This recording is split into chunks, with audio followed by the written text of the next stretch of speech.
जैसे हमने डॉट में देखा था कुछ प्रॉपर्टीज, यहाँ पर भी कुछ प्रॉपर्टीज देखेंगे वेक्टर प्रोडक्ट के लिए। तो डिस्ट्रीब्यूटिव प्रॉपर्टी कहती है, सिंपल सी प्रॉपर्टी है, आप डे टू डे लाइफ में यूज आते रहते हैं। ए क्रॉस, मान लीजिए आपका दो वेक्टर का सम हो रहा है, उसका आपका तीसरे वेक्टर से क्रॉस हो रहा है, आप क्या लिखेंगे इसको? A cross B plus A cross C.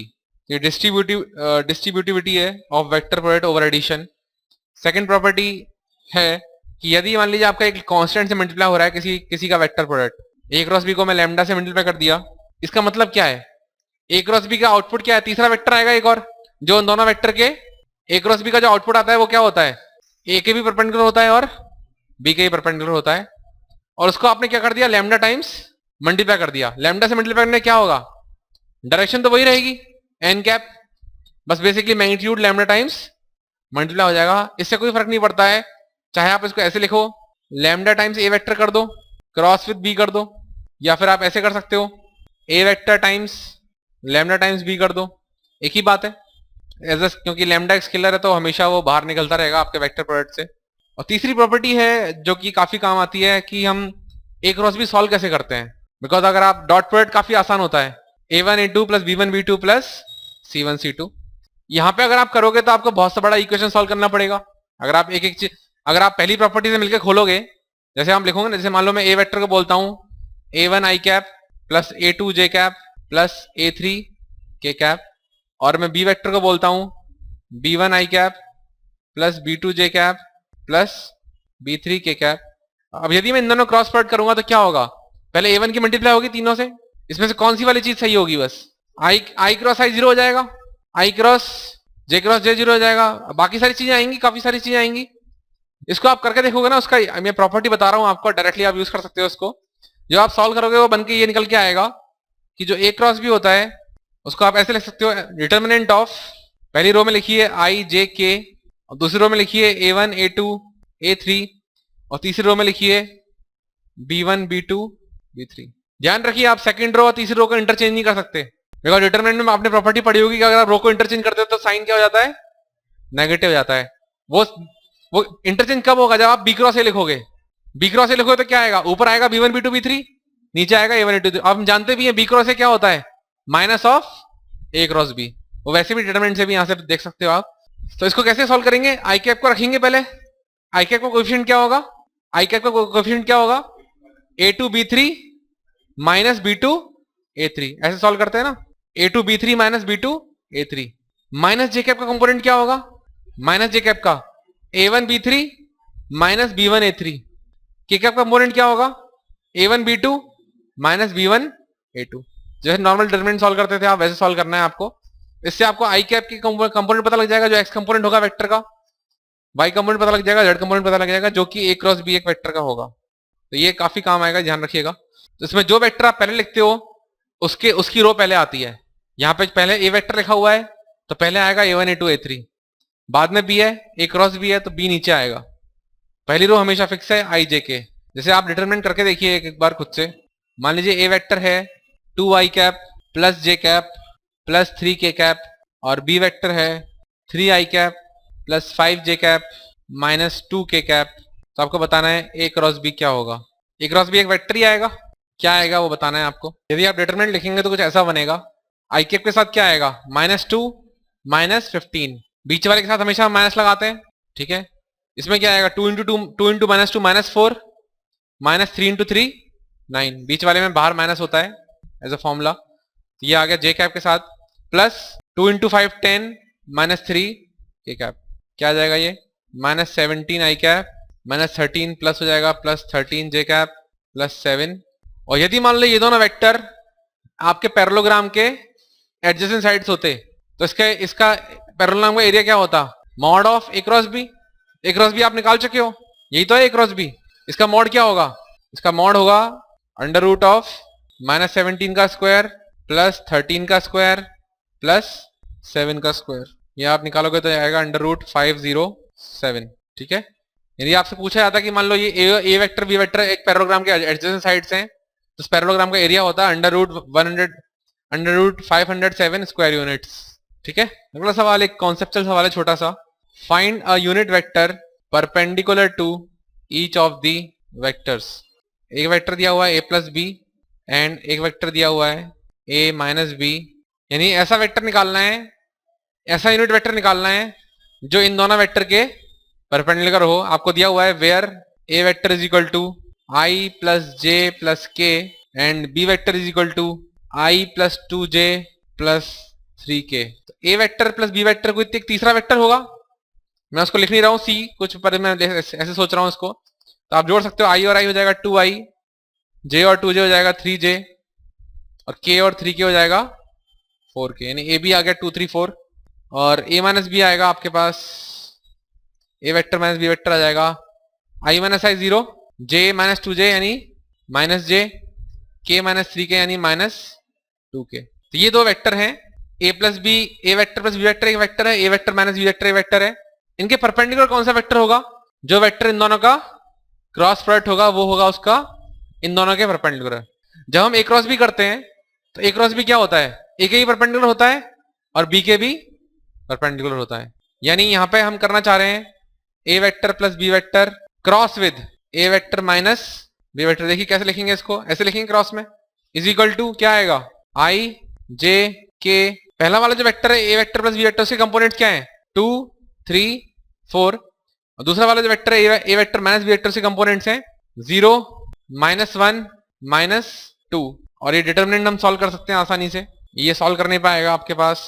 I cap के साथ क्या आएगा माइनस 6 प्लस 4 यानी minus 2 I cap. Minus J के साथ देखते हैं, माइनस जे के साथ आएगा माइनस 4 0 यानी प्लस हो जाएगा प्लस 4 जे कैप, और के कैप के साथ आएगा माइनस 2 यानी माइनस 2 के कैप। ये डिटरमिनेंट सॉल्व हो गया आपका। यानी ये जो वेक्टर है आपके पास ये क्या होगा, इसको ये होगा एक्चुअली परपेंडिकुलर टू बोथ। जो भी आपने निकाला है ना अभी तक, ये और ये परपेंडिकुलर टू बोथ, मतलब ये दोनों के परपेंडिकुलर होगा। ये मान लो फर्स्ट वेक्टर है और ये सेकंड वेक्टर है, तो परपेंडिकुलर टू बोथ 1 and 2। पर क्या ये यूनिट वेक्टर है? क्यों यूनिट वेक्टर नहीं है? इसका मैग्नीट्यूड कितना है?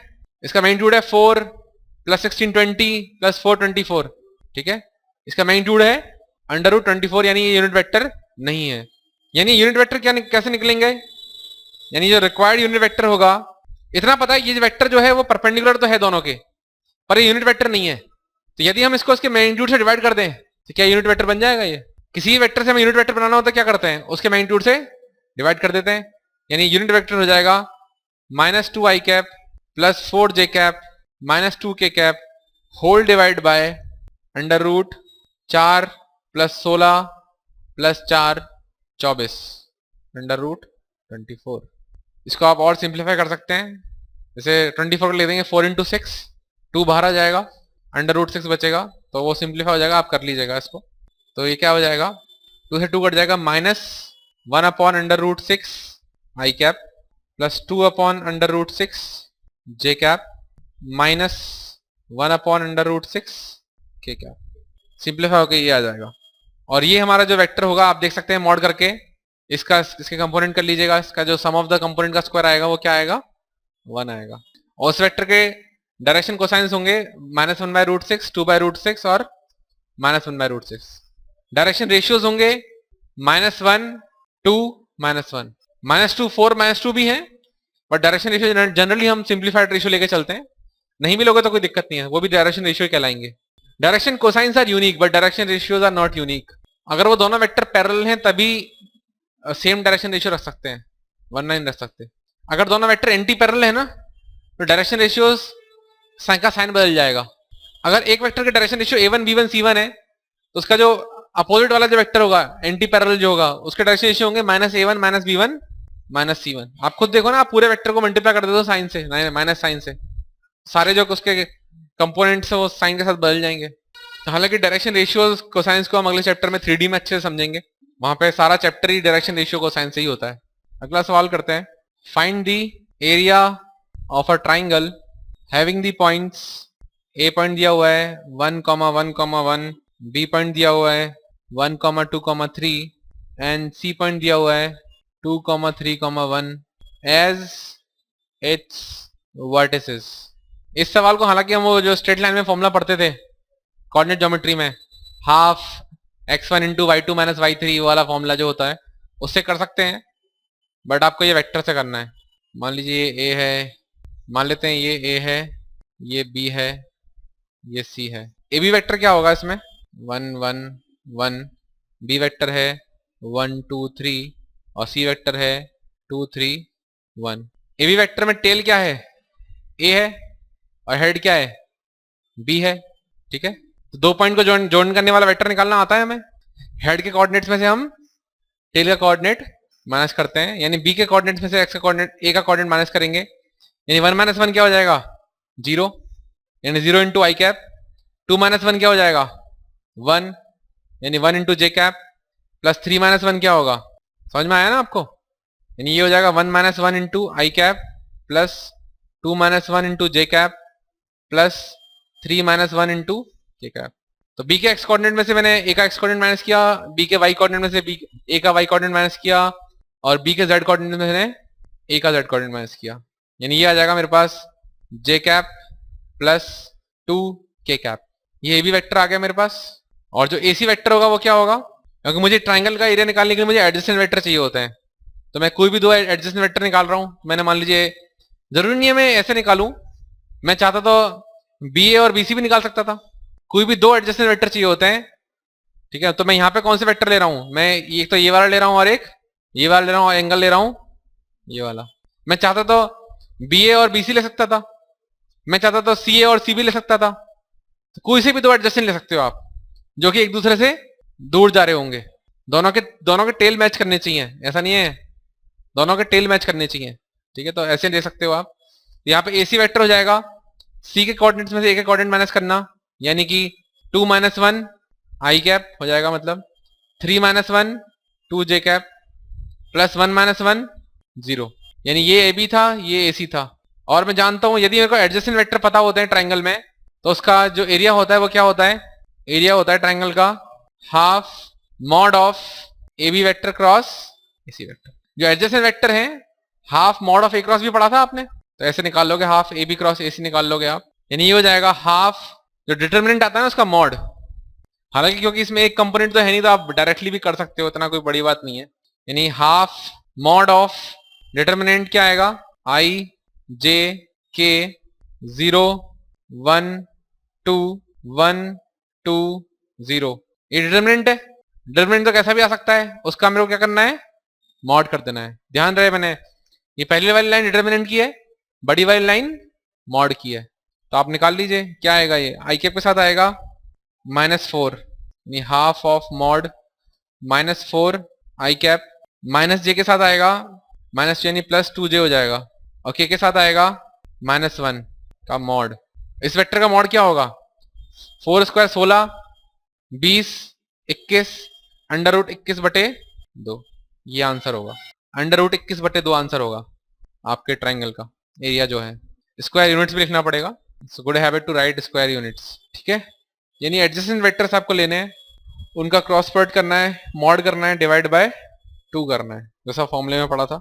अगला सवाल लिखिए, let A vector is equal to I cap plus 4 J cap plus 2 K cap, B vector is equal to 3 I cap minus 2 J cap plus 7 K cap, and C vector is equal to 2 I cap minus J cap plus 4 K cap. ठीक है, ये दिया हुआ है आपको।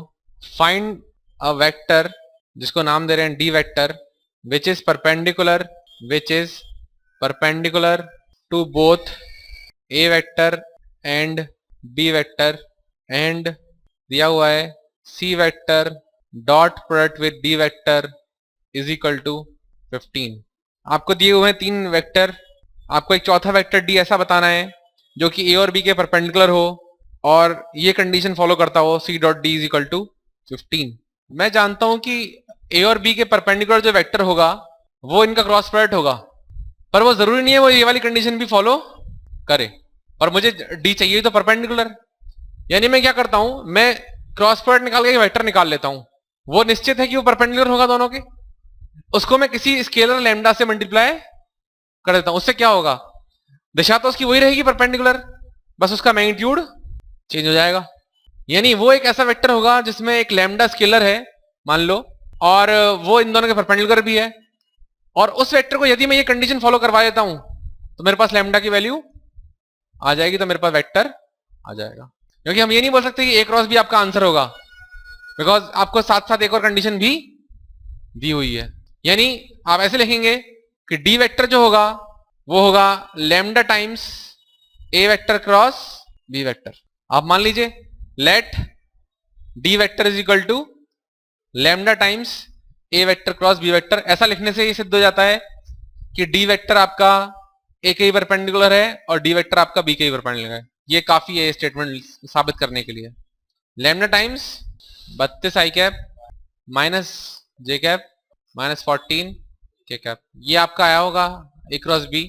और यदि हम सेटिस्फाई कराएं ये वाली कंडीशन कि आपको गिवन है सी डॉट डी, हालांकि डी डॉट सी और सी डॉट डी सेम होता है, गिवन है सी डॉट डी और सी डॉट डी क्या होगा 2i minus J plus 4k dot with lambda times 32i minus J minus 14k is equal to 15।